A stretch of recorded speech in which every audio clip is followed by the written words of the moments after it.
Good afternoon, everyone. We're going to take a few minutes here as folks get logged in.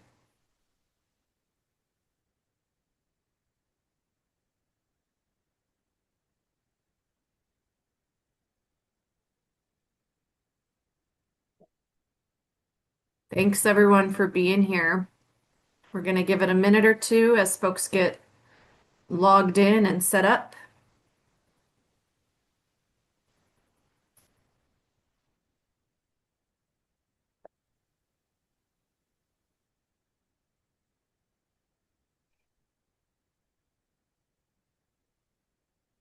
Okay, we can go ahead and kick off. It seems like folks are slowing down a little bit. My name is Annie Bruno.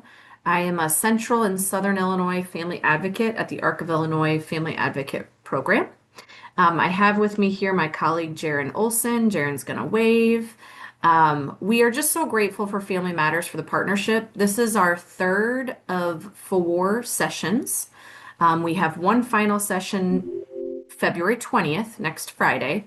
But we want to thank everyone for being here today and participating with us on this Lunch and Learn series. It's been really fun. So without further ado, I'm going to turn it over to Abby Mars and Megan Moody from Family Matters. Thanks again.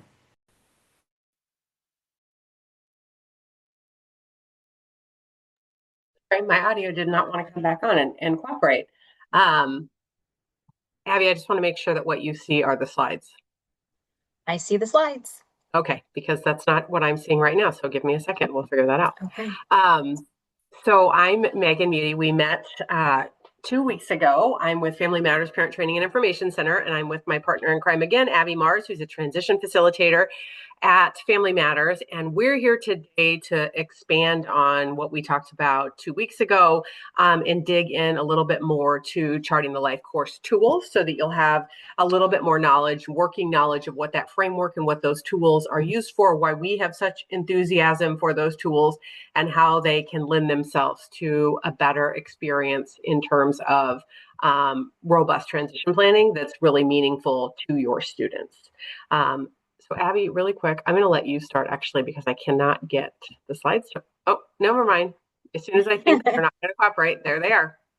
So I know we talked a little bit about this before, but I wanted to reiterate why transition planning is so important. We know that certain practices in transition planning are associated with long-term better outcomes. And I'm actually going to link you to a resource so you can do more reading on that. But that is what some of the discussions around person-centered planning in building transition plans and using charting and LifeCourse tools are focused on. We want students not just to be successful in the school environment during those transition years from 14 and a half to 22, but we want that to be meaningful in a way that it carries over to building what we'll refer to as a good life, what Charting the LifeCourse refers to as a good life in later years. So, we often look at 25 to 40, what does a good life look like? And if I asked 40 self-advocates what a good life looks like, I'm going to get 40 answers, right? Because we all value different things. And that's really important that the process really aligns with what a good life looks for the student that you have in front of you. And that's what we're going to talk about today. So what should a comprehensive transition plan look like? What can you just at a glance look at your student's transition plan to get an idea, an assessment of whether it's a high quality transition plan? And there's some things I'd like you to know that they should always have in there. The history of the student, who that student is today, their strengths, their accomplishments, supportive people and resources, what works for them, what doesn't work for them, what their kind of broad vision for their future might look like, their fears and concerns and things that stand in the way of them getting to their goals, what those goals are, and then really clear next steps and follow-up. Abby's an expert at that, making sure that students leave planning with clear steps next. So I would ask you in the chat, looking at this list right now, if you'd be willing to say, in your experience, which one of this is most often missing from robust transition plans. So whether it be your student, whether it be you as a self-advocate, an educator, what do you see missing from transition plans most often? I'm going to give everybody a second to chime in on that because I'd be interested to know.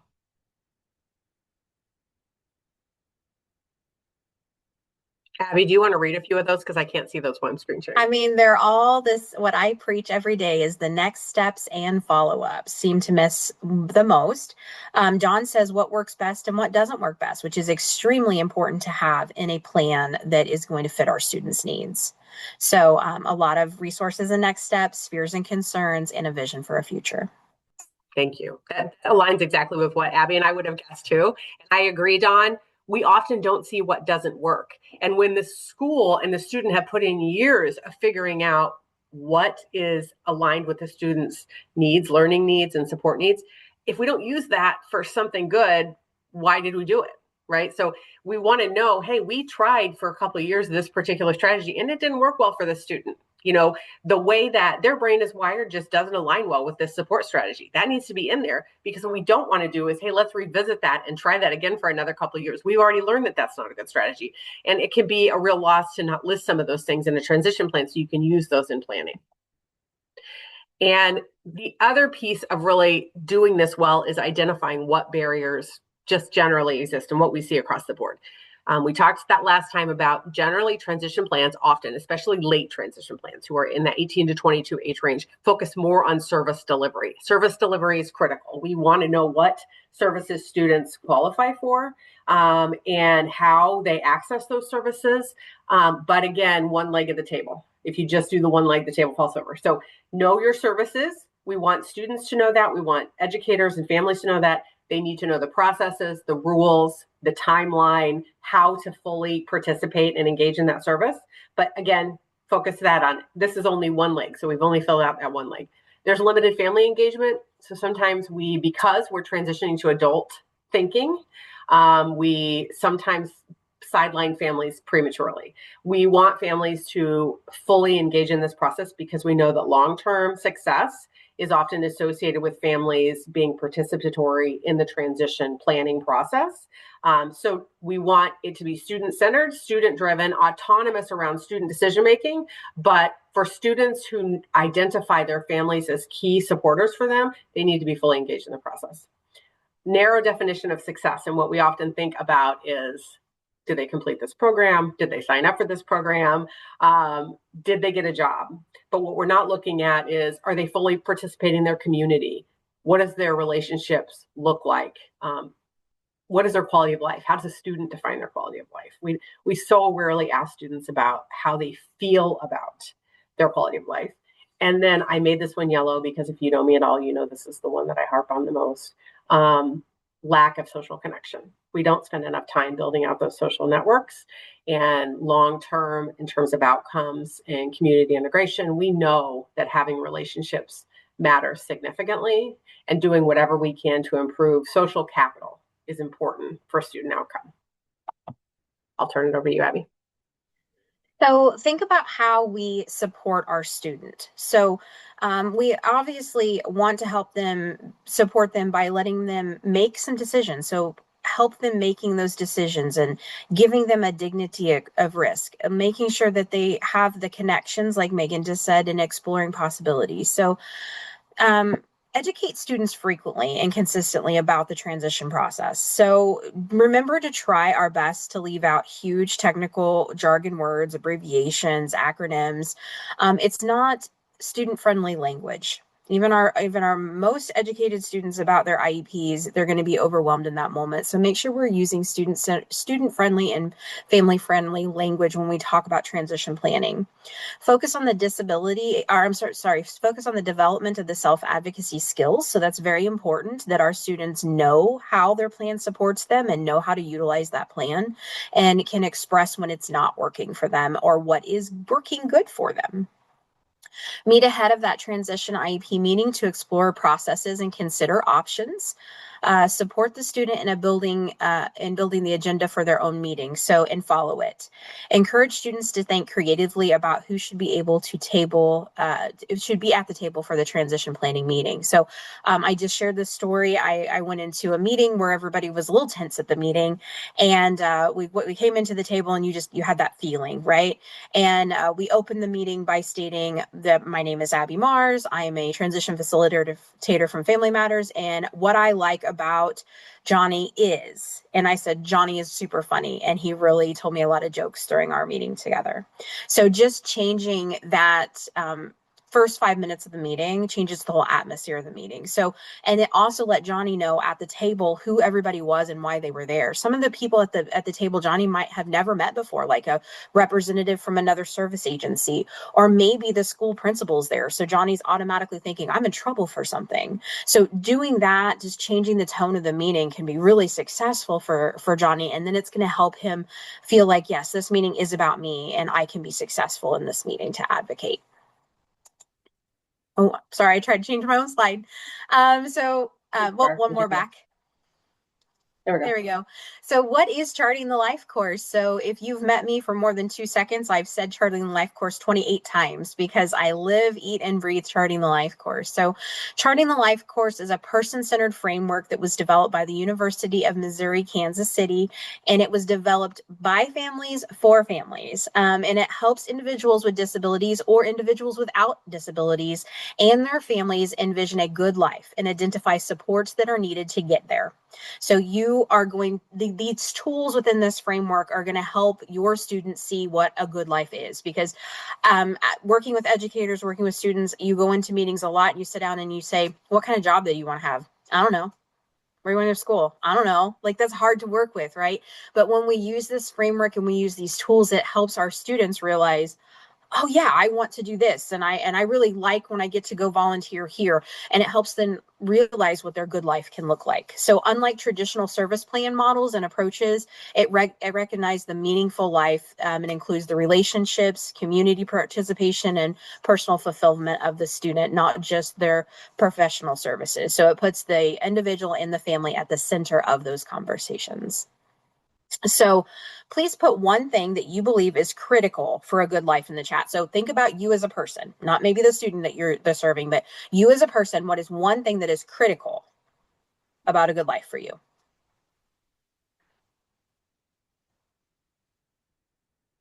Okay. Now think about that one thing and apply it to a student that you're working with. So maybe their friends are really important to them. Maybe mental health services are good and important to them. Accessing to recreational, like those, think about those things good for your student. Okay, so I'm thinking about Johnny, and Johnny's friends are really good to him. So after school, after high school is over with, after we jump off that cliff we talked about last time, how is Johnny going to connect with his friends? Okay, right now, Johnny sees his friends every day at school, but when school's gone out of the picture, how's Johnny going to connect with his friends? So this framework is going to show you not just right now, the things that are working great, but how those things that are working great and look like a good life can continue to grow across the board. Next slide, please.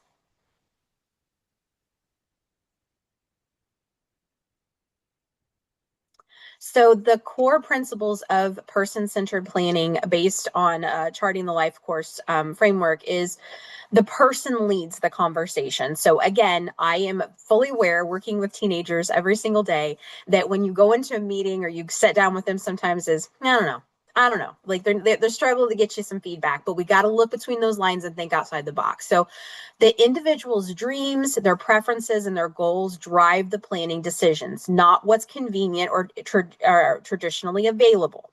So I always reference this as when we sit down and talk about job development, we usually give our students 3 different options of things to try within the school system: how to clean, how to cook, and how to perform maintenance, right? Like those are the things that we give them an opportunity to try. And those aren't bad jobs to have, not at all, not bad jobs at all. But not everybody wants to clean, cook, or do some type of maintenance. They don't want to do that. So we have to think, what am I trying to gain from offering these 3 job experiences to my student? Exposure to jobs. Okay, let's think outside the box. What more jobs can we have? Yes, it's convenient. It's right there. It's on campus. There's no transportation needed for it. I don't have to make community relationships. But is that really beneficial to my student, or is it checking a box? So make sure we're thinking about the family as a partner. So families are the essential partners who bring deep knowledge of their child's strengths to the team. They're also going to be the continued support of the child. So at some point, you are going to exit the picture as an educator or as a service provider. The family is going to continue to be there. So for the families listening, how can I become more involved in the process? How can I engage more with the team? I'm going to continue to be here for support. So I need to be at the center of this plan as well. Connections matter. And a lot of people say this is one of the biggest things that these plans help them to achieve is connecting to their community and connecting to services. So build those natural supports and relationships. A lot of them currently exist that you don't even think are there, and how I can build upon those. And of course, focus on the possibilities, not what can't happen. Okay, so if I really want this, look at that, and that is the goal we're going for, and we're going to get as close to that goal as possible without thinking of why I cannot get to that goal. So even if your student wants to do something that you think is not attainable, shoot for it anyway, and then find out why the want is there. Okay, maybe the want is more attainable than the actual goal itself. So really focus on the possibilities for your student. And I have no idea how many slides I've done, so it could be yours, it could be mine. I'm not sure what the next one is. We are wanting to, as we're doing this and we're talking, we're going to start introducing tools. I want to bring you back to the core requirements, because nothing Abby and I are talking about removes the core requirements that are in place to make sure that students have what they need in transition. And that is, it has to be started by age 16 for IDEA, but in Illinois, 14 and a half. So that is a requirement. It must include measurable post-secondary goals. What Abby and I are promoting is, yes, we want measurable goals, but they may extend beyond the traditional things that we're targeting. Meaning beyond education, employment, and independent living. They may extend into relationships, community engagement, volunteering, things like that. Goals must be based on age-appropriate assessments, and those assessments should be pretty broad. We should see lots of different types of assessments. Those assessments should happen in the community. They might happen at home. They happen in school in more formal settings. But one assessment about, for example, career interest doesn't even touch what we would need for a robust transition plan. They should be coordinated with a full team and oriented on the results, which takes us back to what steps are we going to take to get there? That's really important. In Illinois, as we mentioned, 14 and a half is your start, though you might have some of those conversations even as early as in 11 and 12 as you start to see interests emerge. It must include a course of study and coordinated activities. You need to consider things like, are we headed towards a certificate of completion or a high school diploma? That's a discussion you need to have at the 8th grade meeting prior to starting high school, but it certainly plays into transition planning. And students must be invited to attend, but if we have a student who, for example, Abby's going to attend a transition meeting, we have a student who is invited and says, I do not want to go. I would strongly encourage you to have a safe person, whether that be a parent, a school counselor, Abby, somebody else who has a relationship with the student, have a conversation about what about that experience feels uncomfortable to them and how can we include them. And it might not be they're sitting at the table. We want to respect that boundary if that's the boundary that they draw, but they certainly can do presentations, they can make notes, they can send texts. They can do all kinds of things to let the team know what's important. They can listen in. They can be on their phone listening in. Maybe they just don't want to be physically present at the table so they can hear what the conversation is. You can imagine for students who maybe have attended IEPs for a long time or have gotten a lot of deficit-based feedback over the years, these meetings don't feel hopeful always. And so because the tone of the meeting might be different, because that's what we're setting it up for, right? Abby talked to you about that, then it might be a better experience for them. But maybe they need to listen into the meeting to just get a sense of, is this something that I want to attend? Last week, I had a student make a TikTok video to present to his transition team. So it is definitely, I mean, we reached the student on the level of what he was into doing at that moment. So I think anything is doable. So don't think outside the box. Definitely think outside the box. It doesn't have to be sitting there. It doesn't have to be writing a script. I've seen kids do PowerPoint presentations, Canva things, a one-pager document, which is a tool we'll talk about soon. So make sure their voice is there and make sure we're filling them, letting the opportunity for them to be there be a safe thing for them to do. As sort of a basic starting point to using these tools, I just want to revisit the idea of traditional approach versus charting the LifeCourse approach. So traditional approach, which has some strengths. We don't want to send the message that it doesn't have some strengths. There's a lot of great things about traditional transition planning that's useful to students. This is just in addition to that. So it does often start with available services. So you'll have service providers around the table. I will say sometimes you'll have service providers around the table who aren't explaining their role and not fully participating in the meeting. That's a big problem. And so I said 2 weeks ago, if somebody's sitting at a planning table, whether it be transition planning, charting the life course planning, they need to be ready and voice what their role is, how they're going to add to the plan, and how they have a connection to that student. If we cannot do that, then that makes that meeting very uncomfortable for the student, and we need to rethink what we're doing. Professionally led meetings, we don't want we want student led meetings. Maybe that is just having the student do the agenda ahead of time and having somebody else lead the meeting if they don't have comfort level with that. Focus on deficits and diagnoses. That's what we have traditionally done. I don't think people are doing that with ill intent. I think that's just the way that the special education system is designed in order to qualify for services. So sometimes that drives those conversations in that way. And we have limited input sometimes from families because we don't necessarily give them the structure or the guidance about how they can provide feedback and how they can fully participate. The life course approach is a little bit different. It starts with the student's vision. And so sometimes that can just be the agenda and maybe a vision statement on that agenda from the student. Student and family-led conversations often that happen prior to that meeting. So a lot of this work needs to be done prior to. So Abby's not doing transition planning in an IEP meeting. All of that is happening one-to-one with the student or in a group setting with educators and students prior to any transition meeting for that individual student, because you're going to have time to have better planning. Focusing on strengths and possibilities. It looks at the lifespan, so it doesn't end at 22.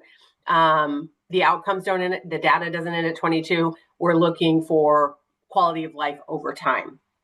And we consider families equal partners in the planning because, as Abby really referenced pretty clearly, they're the ones that are going to be at the table in 10 years. They're the consistent voice, and it's important that they have a strong role at the table. The toolkit that we're going to talk about today, though, I will tell you we're not going to dive into every tool deeply because time will not allow that. We're going to talk about the LifeCourse one-pager. You're going to receive these tools in an email. So you will then, if you want to fill them out yourself, which we always recommend you use them yourself before you try to use them with students or with your own children. Integrated support star, the life course trajectory, which generally Abby and I will both say is a little trickier to use than the others, so that wouldn't start there. The life vision tool, and then the trajectory relationship map. Relationship mapping is really important to this because oftentimes it helps us identify gaps that we need to address in the transition planning.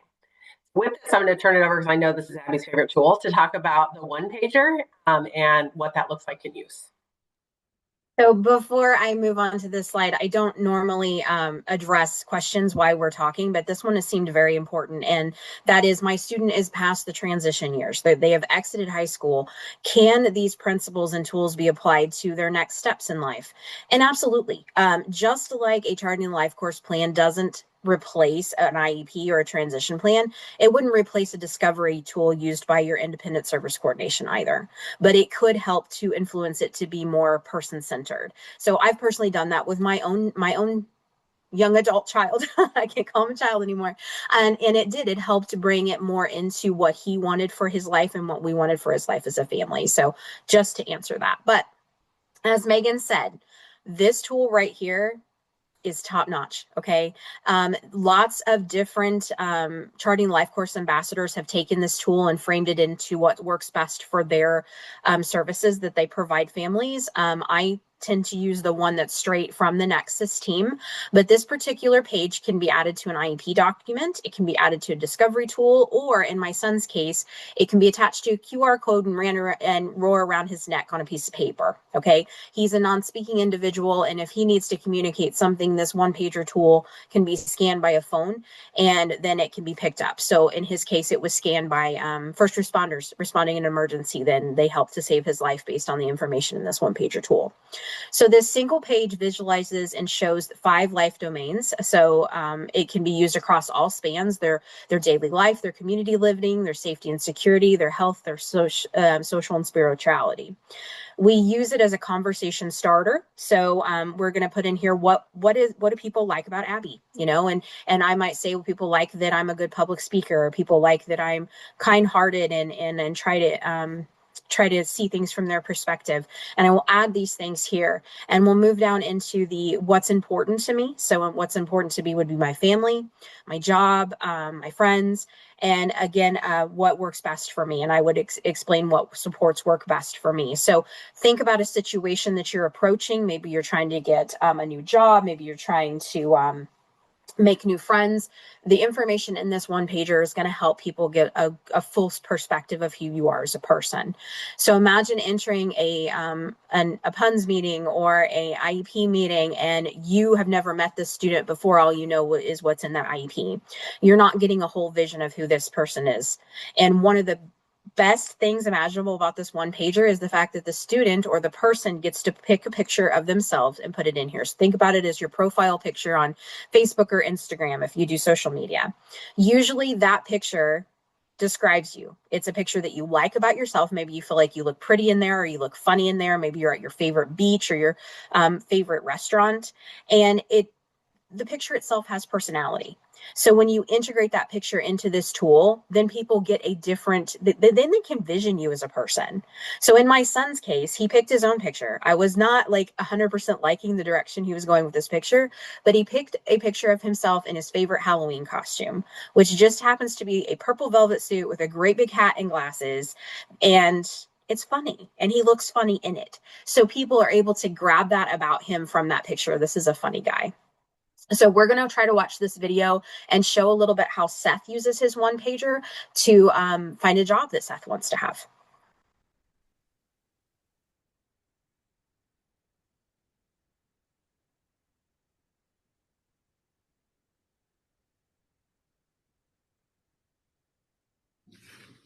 Hi. Hi, Seth. I wanted to do a little work on charting the life course with you today. Sure. Okay. That's So, okay. yeah, when you were younger, I used this tool to work with you, to tell your teachers about all of your strengths. I am. So this time I'm going to ask you some questions so that I can prepare to meet with your job coach. I am. So what do people like about you? Well, they like about me that I'm kind. You're kind. I'm truthful. And Truthful. present. And present, yeah. Yes. What are some of your strengths? My strengths are my muscles. Your muscles, yes. And I'm good at soccer. And I'm good at basketball. Good at soccer. And I do track. Track. I did Special Olympics. Basketball. And I like Special Olympics. And Special Olympics, yeah. And I like Special Olympics because they really had good bowling, and I love bowling. Mm-hmm. What do you think people like about you and your job? They like me because they're treat me nice. Mm-hmm. They treat me kind. What are your skills? Like, oh my gosh. What are you good at your job? Vacuuming. Vacuuming, so you're good at, okay. So, sweeping. Mm-hmm. One was cleaning all the machines. Cleaning the machines. Two, vacuuming. So, number 3, vacuuming. Vacuuming. Okay. And do you think that your coworkers think you work hard? Are you hardworking? Yes. Yes. And you told me that you're there on time, right? Yes. I get there on time. You get there on time, so you're timely. Getting ready. Hardworking. Okay. And what's important to you, Seth? What's important? What's important to me is when my life changes and my life is awesome and kind. And so having an awesome life is important to you? Awesome life. What else is important? My job skills. Your job skills are important to you? My coworkers. Coworkers? My managers. Managers, okay. Yeah, and in my speech, I just want to say. What makes you happy? So what makes me happy is helping my brother. Oh, helping people, helping your brother. Helping brother, helping people. Food. Like I said, I went last week. I've been serving dishes and I went to the cups. And serving people? Yeah, serving people, and I love serving people, and it's fun, and I like it.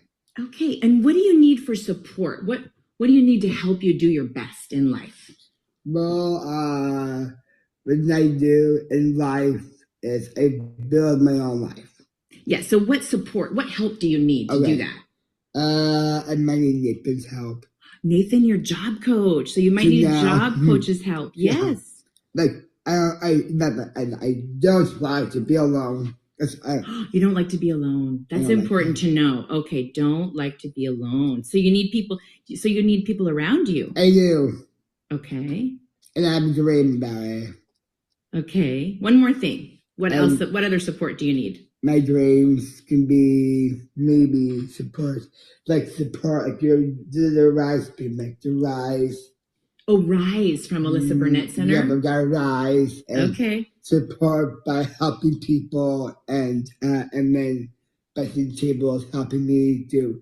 One thing you need help on is trying to, hey, I need help, or how can I do this, or how can I. So you might need some help asking for help. You need help to ask for help. Like to ask for help. Support for asking for help. Okay. Thank you, Seth. Yeah. Thanks for your help. Yeah. All right. Bye. Bye.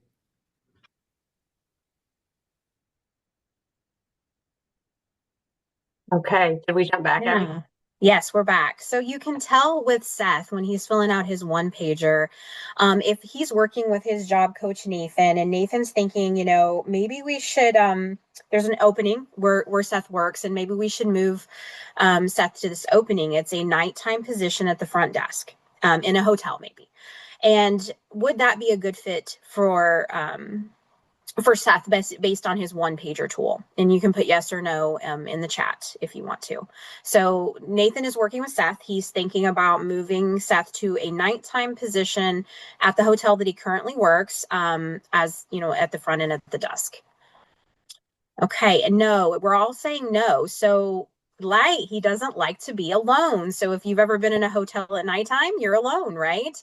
The front desk guy is alone. Also, it would probably be really hard to vacuum at nighttime with people sleeping. And he expressed several times that he is not only great, but he's awesome at vacuuming, and he likes that. So this one pager tool could help Nathan, or Seth's mom in this case, decide, is this job a good fit for Nathan? Yes, it gives him more hours. It gives him more time at work, which is something that's important, but is this particular path good for Seth? So that one pager tool can be really helpful across many different life stages for many different students. Next slide, please. Although I hate leaving the one pager, I love it so much. Okay, so you are going to hear us talk a lot about buckets, and how if one bucket starts to get a little too heavy, or one bucket gets a little too empty, the buckets don't work super great. So we got some life domains here. So I want you to envision these life domains as buckets, right? So we've got our social and spirituality, our healthy living, our safety and security, community living, and our daily life. So if one of these buckets is not as full as it needs to be, maybe my physical health is going downhill. Maybe I've had like the worst flu for months now. Like I'm really struggling. It's going to impact my other domains of life. Okay. So if I can't physically go to work because I'm sick, I'm not going to have the money that I need to live in the apartment that I have. So it's all this circle like we envision here. And transition plans are just that as well. When you go and you talk to your students about successful plans, and I say, well, what kind of job would you like to have? And he might say, I want to be a mechanic. I know that being a mechanic is going to take some licensure, certificate program, right? So I've got to have some education. And why do you want to be a mechanic? Well, I like cars and I want to make good money so I can live by myself in my own apartment. So again, it's the full circle. So we got to make sure each one of our goals in these plans are just as robust as the one before, because if all the buckets have to be filled to the same line, otherwise one's too heavy to carry and the other one is off balance. So really make sure that we're focusing in all these areas to make sure that our individuals that we're working with, that we're supporting, have the strong domains to move forward. It's make sure they feel safe in where they're living. In Seth's case, if I was to pair him with an adult service agency that did not have Special Olympics with it, Seth would be unhappy, because he said he's an athletic man, right? He was talking about track and basketball and bowling. He loves Special Olympics. So these are things we have to look at across the board. Next slide, please. So, okay, I'm gonna leave the buckets for Megan. Megan likes the buckets, so go for it, I like Megan. the bucket. So this is sort of the way Charting the Life Plan or Charting the Life course divides your thinking into different pieces that lead to what Abby's talking about, a plan that fills all those systems appropriately and with some equality to them. So there's a bucket of discovery and navigation. These are information and tools that help individuals think through their journey. Okay. There's connecting and networking. So relationship-based tools. And when you're looking at the tools as we show them to you, you're going to sort of see how the tools relate to these buckets. Some literally are just helping folks explore information. Some are helping folks explore relationships, and some are helping folks explore resources. And for this sake of this, a lot of families think of this in terms of things like, I've seen lots of questions about Medicaid waiver and puns coming through on the chat, some frustrations around that. So I want you to know we see that. We agree that there are some frustrations to that system and know that it prevents some barriers, which honestly is part of the reason these conversations matter even more, because we know that folks aren't going to always have access to because they don't qualify or because there's a wait in place in Illinois for those services. And so some of the other things become really important. But I like you to think when we're talking about these tools about buckets and how tools relate to the buckets of support. I'm going to jump off to a completely different topic for a minute so that I don't forget. You're going to see in the chat that I put the PD. This is for educators only who have need PD for their license. It's in the chat. Don't forget to do that. It's the only way to get PD. I'm really going to try hard to post it again in a little bit, but I just want you to know that it's there. If you can't go back and you can't see it, just know I'm going to come back to it. So the three buckets this is for Maria. We're just going to give you an example. For discovery and navigation, thanks for her, using pictures in a schedule and app for daily routines on her phone, which can be such a great tool for individuals. They're all those apps on their phone. I know I spend a lot of time getting frustrated with my 26-year-old daughter and the time she spends on her phone, but some of those apps on there really improve her quality of life. Researching classes that align with her goals and obtaining information, because if she wants to work with kids, she's going to need CPR and first aid support. The networking piece of her buckets. Her aunt, who works at a daycare, provides mentorship and advice on processing how to do this, support and encouragement from her church youth group, and neighbor offering to help support with her resume. And the way I want you to think about that piece for transition is sometimes in transition planning, traditional transition planning, around the table at the school team will be all the folks that you recognize, traditionally at IEP meetings.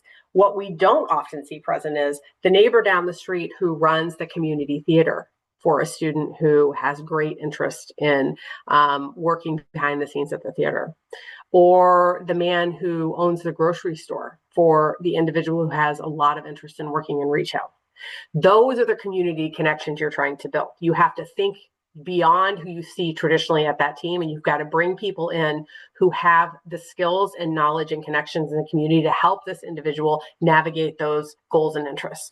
And that's uncomfortable. It's hard to ask those people to show up for your students' interests, but that's what's going to build a good life long term. So when we talk about connecting and networking, we want to think beyond who is normally sitting at that transition table. We want to invite people in to have those conversations. If it's not at that table, maybe it's before. I'm sure you noticed with Seth, there's no way that was the first time Seth had talked about all those things, right?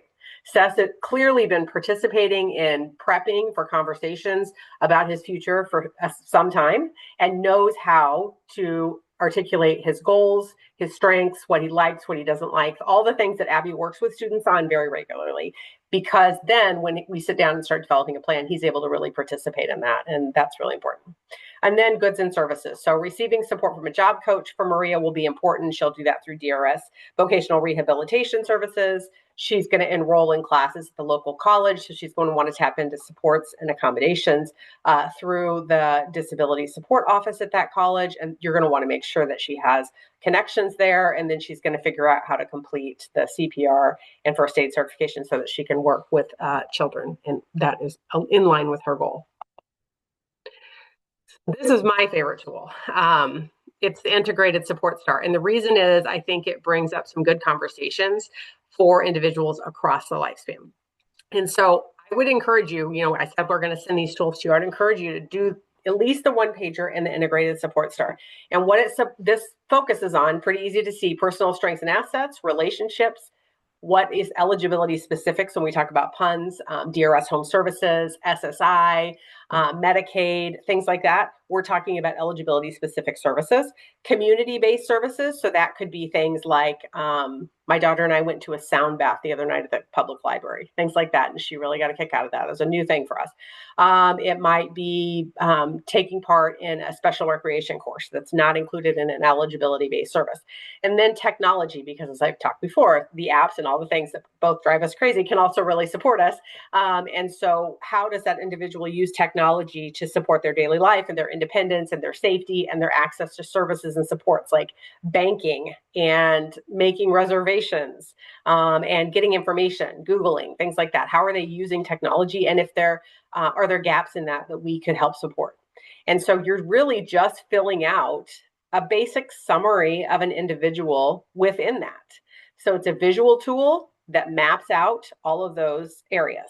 And at the end, if you take the time, because you don't want to rush through it, because the whole point is to really explore where you're at with each one, you're going to sort of see gaps in your own life or areas where you could build it up. And you're going to say, oh gosh, I'm really strong. I've really put time and energy into particular things. Maybe you have really strong technology use and understanding. So if you were just to glance at this, where would you say, if you filled out your star, you might see areas where you could make your life more robust? You could build it out further. You could maybe have growth in that area, put time and energy in. This might be in the neglected area of your life. I can tell you, for me, it was relationships. So when I fill this out, I think, oh gosh, I really need to spend more time on relationships. I let that go because I put more energy into our family. So I would love to hear from you. What could use more energy in your own life? And while people are doing that, Megan, I want to address, we've gotten some pretty same questions over and over in the chat. These tools are for families or educators to use to support your individuals. So I've got, one that says, what about individuals that can't verbally participate or answer these questions?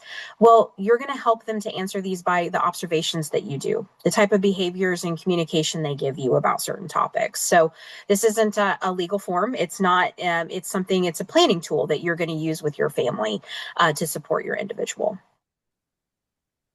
And they will be emailed out after the presentation. I've seen that several times. You don't need to take screenshots today. It will be emailed out.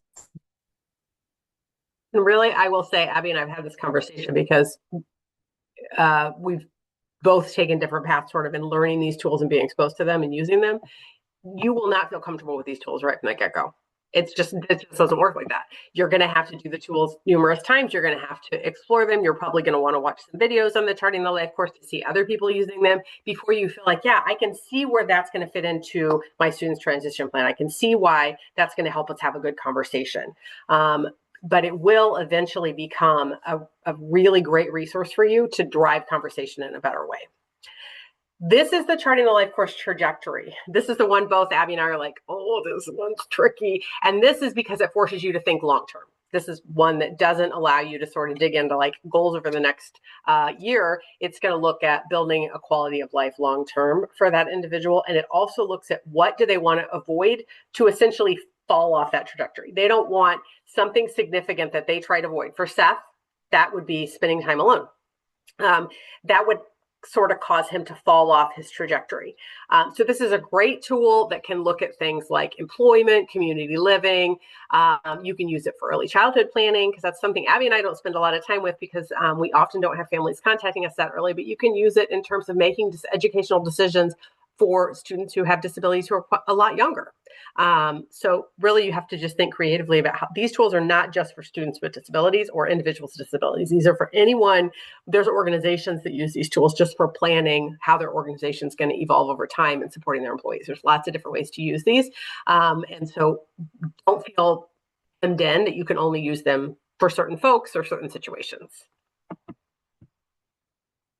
Now, the LifeCourse tool, in terms of trajectory, it looks at all of the domains that we've talked about before, and it helps prevent you from getting overly focused on any one domain or not thinking broadly about what that individual is going to need long term to grow and evolve. Because here's something that we do with folks who have disabilities, particularly folks who have high support needs. We forget that just like us, neurotypical folks, they grow, learn, change, and evolve over time. And we have to change with them. We have to make different services and supports available. We have to really think through what's available to them. So sometimes we sort of stop short at 25 and we just say, oh, well, they've done the transition program and they're in this community support system. And we stop talking about how their life is going to grow and change over time, but they're going to look very different at 40 than they did at 25. What are we doing to make sure that our planning and our support keeps up to their development? Because everybody grows and learns, everybody evolves. And that's something that we don't always address appropriately in the developmental disability support system. And it's something families are often going to have to drive to make sure that we keep up with people and we keep up with their growth needs. We also, just for the sake of Abby and I getting through, because we keep seeing all of these great questions coming through, there's this Life Vision tool. And what it does is it looks at things like, what makes you happy? What do you want to learn? Where do you want to learn? What feels good about learning? What feels frustrating about learning? What kind of work really interests you? Why does it interest you? What do you think you're good at? What are things you struggle with? It looks at basically the student, both how they define themselves, and sometimes that's in partnership with their family's experience of them if they're not able to directly communicate those things to who they're working with. But it also really looks at what's being brought by the team around that student. These kind of questions are really what drive robust discussions. And we ask them in certain ways during transition planning. Absolutely, the traditional transition plan is going to ask some of these questions, but we want to have these discussions over time so that you can have a student who's ready, like Seth, to dig into some of these questions when they're starting to make decisions about what's going to be in that transition plan and how that's going to be implemented and impact them in their life. So this is what the tool looks like. It's a little bit blurry on here, but you're going to get it in real life. This is, to me, one of the easier tools to use. It's kind of like the integrated support start. It's very direct. It's something you can jump right into and start filling out. So this is if you're trying to decide where you want to start, that's where I would start. And I'm going to hand the trajectory relationship tool over to you, Em. Okay, so we are crunching for time here, but these relationship mapping tool can really be beneficial for our kiddos. We're thinking long-term their whole life. I'm going to be here to provide support, this, and this, but what happens when I can no longer provide that support? Don't think morbidly, like when I'm not here in this world, but maybe I move away, or maybe I can't drive a car anymore. We need to think about what relationships my kiddo or my individual can work on now that's going to get them to their life goals. So who are their family? Right now their siblings are a huge part of the world, but their siblings may move away and go to college or have lives of their own. Where can we work on building relationships, natural relationships with friends and with other people who may support your student in a way that you don't realize that they support, So we really need to look at this tool will help us to identify people and map those relationships and those supports within their community that can help them to their long-term goals. I find this tool much easier to use once you get started with it. You don't realize how much support's already there for your student without even thinking about it. My daughter needs a ride home from work tonight. I have plans. I'm usually her person. I have told her this for a few weeks now. So this morning she decided this was a good time to find a ride home from work before she left for college. So she literally pulled out, I know these people can drive, these people live in my area who can help me get to this goal. So the relationship mapping tool is one I don't utilize enough, and it should be really focused on. Next slide, please.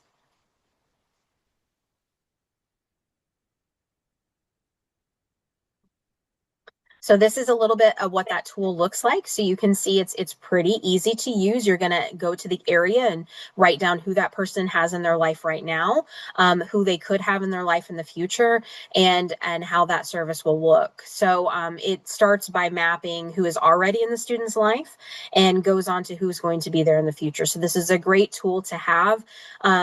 For example, I help my son a lot with his healthcare navigation. So it was important when we were looking at group homes to have one near us so we could still be involved with that. Later, that support will move into my son. He wants to do that, my other son. So again, it's important to live in the same area. So this relationship mapping tool can be very successful for our individuals.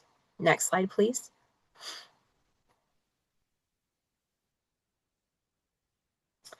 So bringing these tools to the IEP meeting, I think we might put this a little farther in the, address this again earlier on in the presentation. But again, this is a tool that you as a professional, whether you be an educator or within the disability service, can help your individual that you're supporting fill out. But you're going to want to include their family because it's family centered. So as a parent, I'm going to help use these tools with my student to take to an IEP team or a discovery meeting, so that I can let the team that could possibly be working with my kiddo know more about my kiddo and the sports that they're going to need. So focus on starting with one tool first, get comfortable with that, with using it for yourself, which is always more uncomfortable than using it with a student, and be able to use that by opening up the meeting. Like I said, that one pager puts everybody on the same page of who the student is and what they want for a good life. Make sure they're using it during planning processes, including logging progress over the school year or over the year before your next meeting, and closing the meeting using that relationship mapping tool. So I'm all about next steps and checklist. So if I want my student to job shadow in the community, I'm going to make sure that my student has a link to the local job service agency that might have openings where he can go job shadow. So make sure that relationship mapping tool is integrated into those meetings. Next slide, please.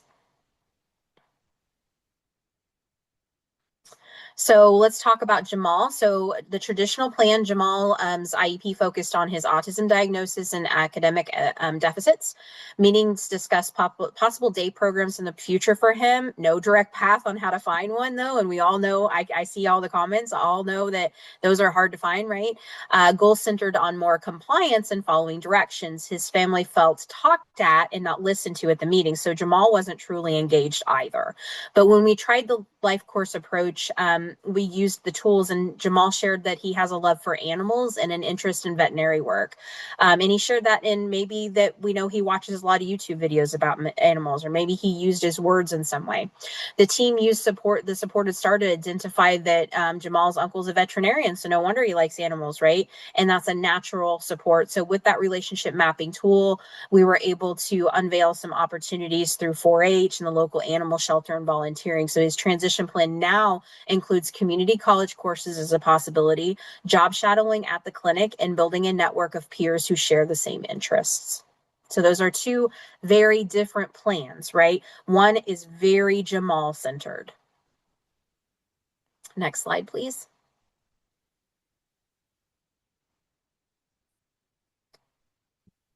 So make sure that we're thinking beyond just what the student's eligible for, okay? And we did talk a lot about going from the entitlement cliff down into eligibility, but services are tools, not goals. So we shouldn't include things like sign up for puns. We shouldn't include things like connect with the DRS officer. So that's not a goal, okay? That's a service. It's only one leg of the table, as Megan likes to say. So view eligibility-based services as one type of support in the community, but not the whole, and a useful tool to use to fill a bucket and achieve those goals. Build comprehensive plans. So a good transition plan addresses all 5 life domains, not just education, employment, and independent living. We may have those direct goals, but those other domains should integrate with those goals. It also makes writing those goals easier, okay?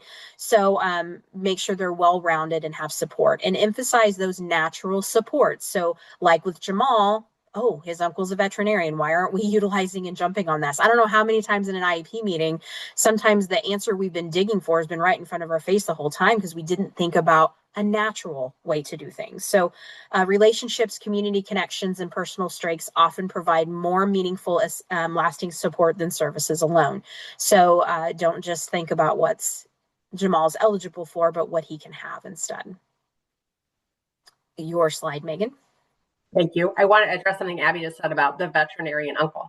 So one of the things that we see as barriers for families in terms of tapping into those natural supports is, number one, they're not taking the time to formally map those supports. So they don't, like Abby said, you're not noticing that they're in your environment just because you're not thinking of it like that. You're just thinking of your sort of daily routine. So you do have to really put intentional thought into mapping who is in your network. But also parents struggle to ask for support in this area. And I completely get that. I'm a parent myself, and I have struggled with that as well. It's difficult to invite people into your life that you may not have that type of more intimate relationship with naturally. So you really do have to think about how can I make that happen? What kind of connections am I going to be comfortable reaching out to?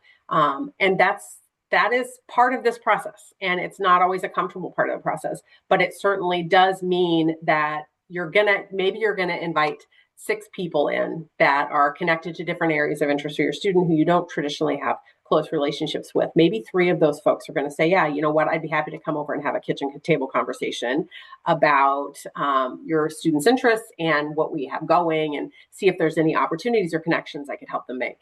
And 3 of them are going to say no. And that's 3 people that are going to help support a student long-term, or help them think about goals in a different way, or help you think about goals in a different way. So don't be afraid to extend the offer to ask people to step in and be involved.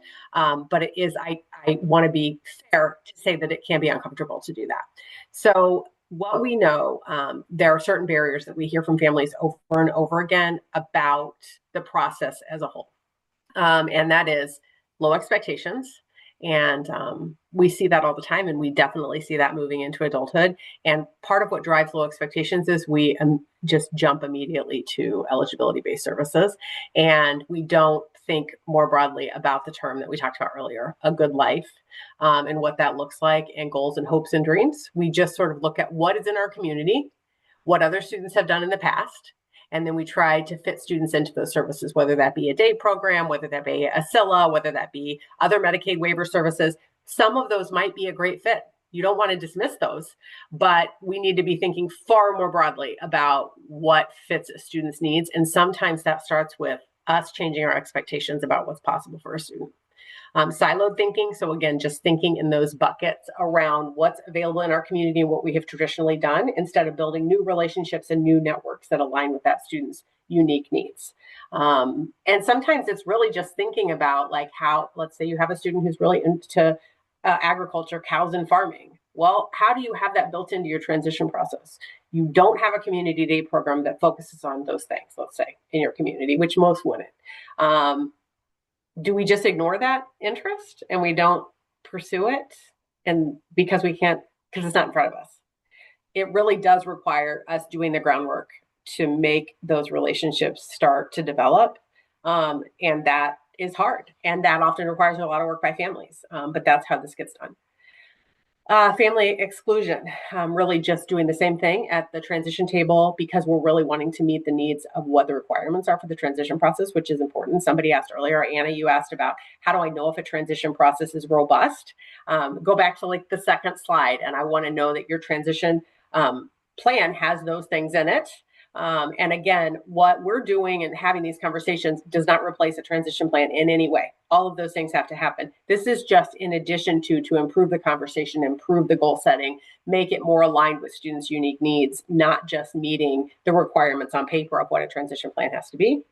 And then, as we talked about over and over again, neglecting how the relationships are going to support the plan. Talking about who isn't at the table. That's a really big piece of this. So you want to get started. We talk about plans for students, where these are plans for you. What do you do next? You're going to download the tools. We're going to send you the links. We'd encourage you to download the tools. I think it's probably a good idea for you to then go to the Charting LifeCourse Nexus website and watch some of the videos. They're short. There's videos on all of the tools, and it will just give you a little bit of look into how those tools are used sort of in the actual hand-over-hand way before you start using them. Introduce the idea. If you're a service provider, if you're a school team, bring it to a meeting. Bring the integrated support star to a meeting and have everybody do it and share some of the things that they discovered about themselves when they did it. It's super simple. It helps you develop conversation, and it'll help you build some comfort level. Pick maybe one student who might have an interest, who has some, getting close to later transition age and maybe needs to start building their network and building those conversations a little bit more robustly. Just pick one student and start working on some of the tools. And then you can gradually integrate it into, do you want to bring it? You can bring it into an IEP meeting. Do you want to bring it into a conversation with the family? Do you want to have a pre-planning session for all of your transition meetings so that students really get to fill out some of these tools and think through how they want to present the information that they developed with the tools. Really think about how you could roll that out for students, and do not limit it just to students who verbally can participate, because as Abby said, this is for everybody. All, families have observations, guidance, understanding about how their goals align for their student, their interests. It's important that we make sure that everybody gets to participate in big conversations about their futures. Here's some resources for you if you're interested in exploring some of these things further. But again, you're going to get a lot of this via email. 3 things: start with one student, remember the 3 buckets that we talked about, and keep learning. This can be like a frustrating start because you see the tools, you don't quite know how to use them, it's a little uncomfortable. It's just part of the process. But hang in there with the tools and consider trying them, because I think you'll find that it's useful. We always need to tell you that we're funded a federal grant program, and we do not provide legal advice at a parent training and information center, but we certainly can provide one-to-one support. So if you're an individual student or a family who would like one-to-one support around special education navigation, you can make appointments on our website with our educational support coach team, and that's done electronically, and you'll schedule an appointment and a member of our team will contact you, and it can be things like IEP reviews, transition planning support, conflict resolution support, all kinds of things related to special education. So don't be afraid to reach out if you want to talk more about that. And with that, I'm going to stop sharing. And Abby and I can sort of go through the questions real quick that we see. But I do want to... I'm gonna stop the recording first. So say goodbye to everybody first. So yes. Don't forget the PD. The PD link has been posted 4 times in the chat. You have to fill that out if you want support. You want professional development credits in the education system.